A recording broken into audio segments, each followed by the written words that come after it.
흙으로 가득 찬 이 공소장을 두고 저는 4년 반 전 이 재판이 시작될 때 모두 진술해서 검찰은 공소장으로 한 편의 소설을 썼다.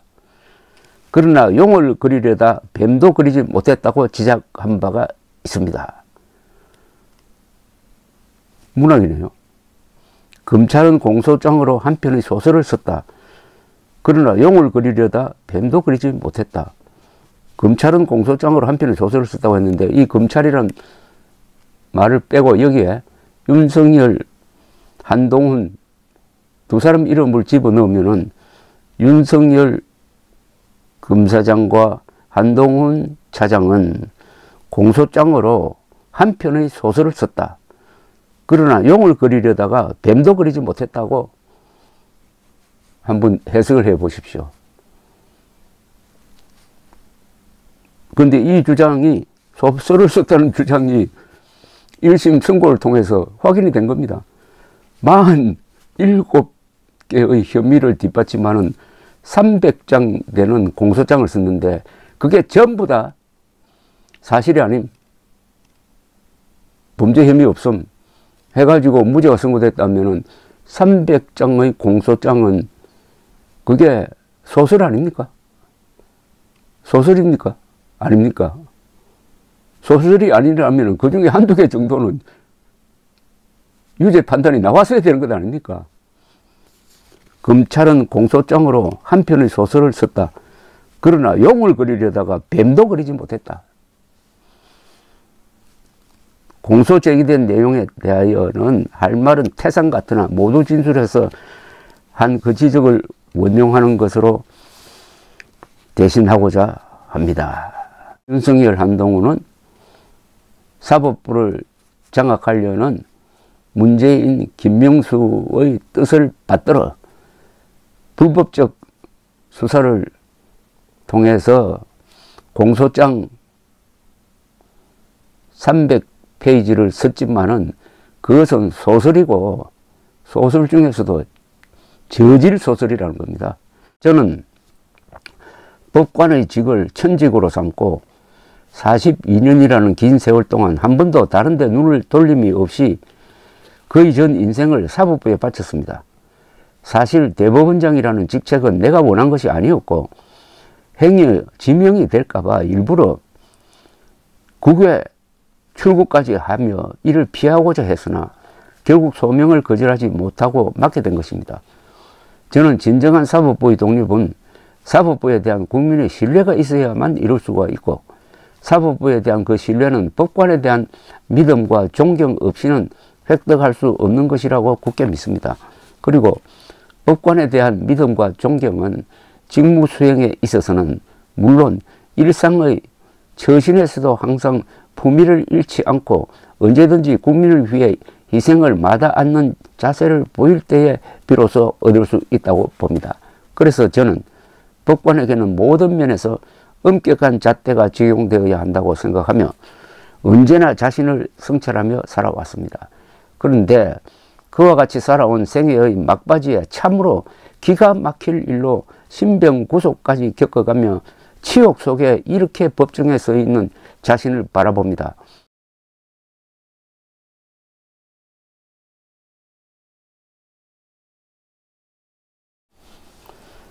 고명한 승려이자 시인인 무산스님의 아지랑이라는 시에 이런 구절이 있습니다.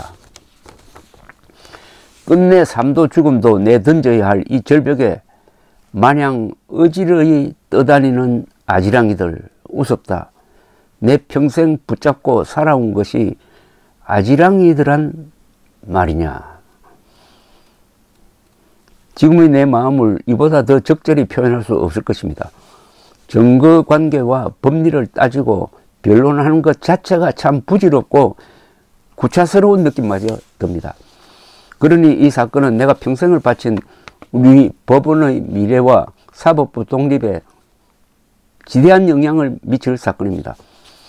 우리나라 역사에서 정치 세력에 의한 사법부 공격은 한두 번이 아니었지만 이처럼 노골적이고 대규모적이며 끔찍한 공격은 일찍이 없었습니다. 정치 세력에 의한 사법부 공격은 한두 번이 아니었지만 이처럼 노골적이고 대규모적이며 끔찍한 공격은 일찍이 없었습니다. 노골적, 대규모, 끔찍한, 얼마나 많은 법관들이 상처를 입고 법원을 떠나야 했습니까? 고스란히 검찰로 넘어간 법원의 내밀한 자료, 특히 법관의 신상 자료가 얼마나 많으며 무엇보다 왜곡과 가짜뉴스로 인해 사법 신뢰는 그 얼마나 훼손되었습니까? 이렇게 사법부를 초토화해놓고 그 모두를 법관의 독립을 위한 것이라고 농구하고 있으니 참 의안이 벙벙합니다. 참으로 비통하고 참담한 일입니다. 그 길고 암울한 터널을 지나 이제 이 분란을 종결짓는 판결만이 남았습니다.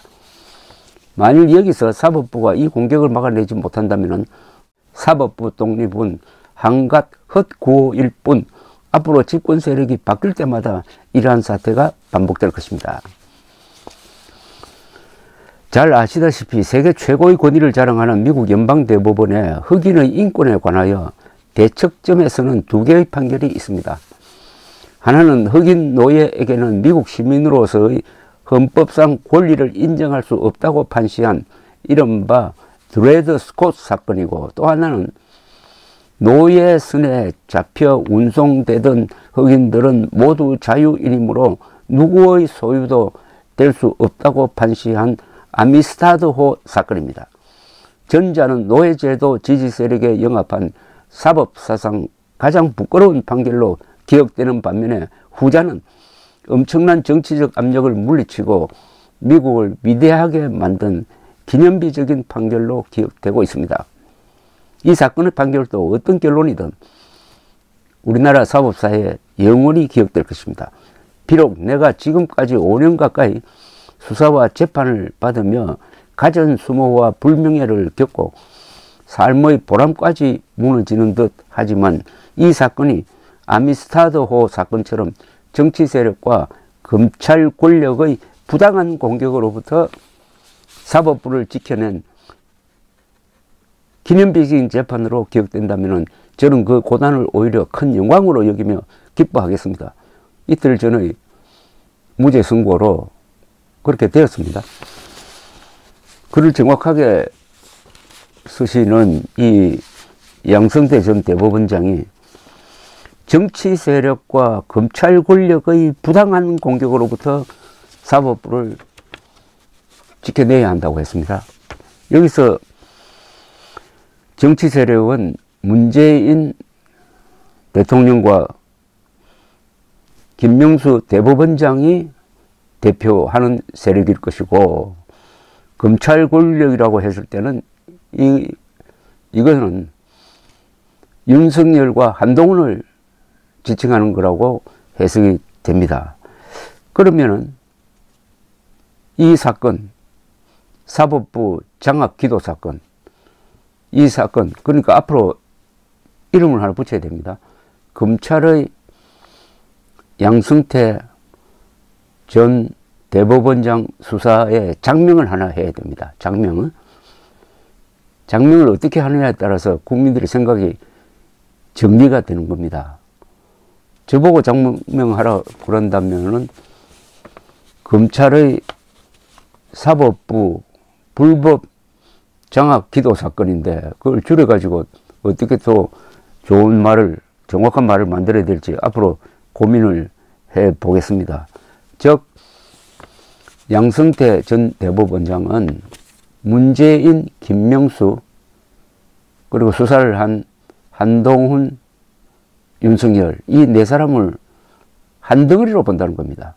사법부의 독립을 파괴하는, 이 사법부 독립을 파괴하는 것은 국회를 불법적으로 해산시키는 것과 똑같은, 그래서 헌정질서 무란 행위고, 이게 쿠데타입니다. 쿠데타는 꼭 군대만 하는 게 아닙니다. 평상시에는 검찰이 불법적으로 수사를 하면 그게 쿠데타로 갈 수가 있습니다. 그러니까 단순하게 딱 줄여버리면 쿠데타 세력의 네 주모자는 문재인, 김명수, 윤석열, 한동훈이다, 이런 시각이죠. 근데 윤석열 씨는 지금 대통령이고 한동훈 씨는 여당 대표로 있습니다. 그러니까 이 최후 진술의 무게가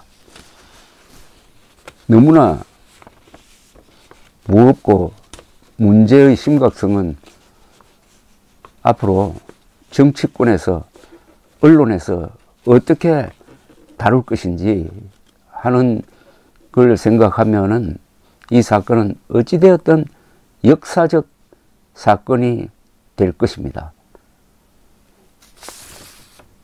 마지막으로 여기 옆에 계신 두 분 공동 피고인들에 대해서 간략하게 한 말씀 드리겠습니다. 이 두 분은 인품에 있어서나 법적 소양에 있어서 참으로 뛰어나고 주위 사람들로부터 크게 존경받는 분들입니다. 이분들은 원래 법원 행정처장의 직에 뜻이 없었으나 제가 삼고초려하여 처장으로 모신 것인데 주어진 직무를 다 하다가 뜻밖의 이런 고초를 당하고 계십니다. 누차 말씀드린 바와 같이 우리는 모두 죄가 될 게 없습니다. 만일 우리에게 죄가 있다고 한다면 그것은 법적인 죄가 아니라 정치적인 굴리일 것입니다. 기어이 그런 정치적인 족쇄를 씌운다면 그런 죄는 대법원장인 저 혼자 벌을 받으면 족할 것입니다.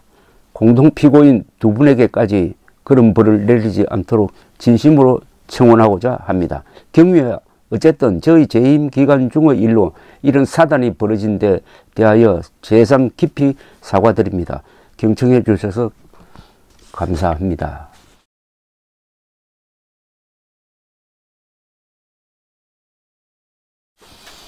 자, 이 양승태 전 대법원장 이제는 무죄 사건이 되었습니다. 무죄 사건을 들여다보면서 윤석열 대통령의 헌법상 책무이기도 하고 시대적 과제였던 문재인, 김명수의 반국가적, 반헌법적 행위에 대한 수사, 단죄가 왜 이루어질 수 없느냐 하는 것을 알게 만들었습니다.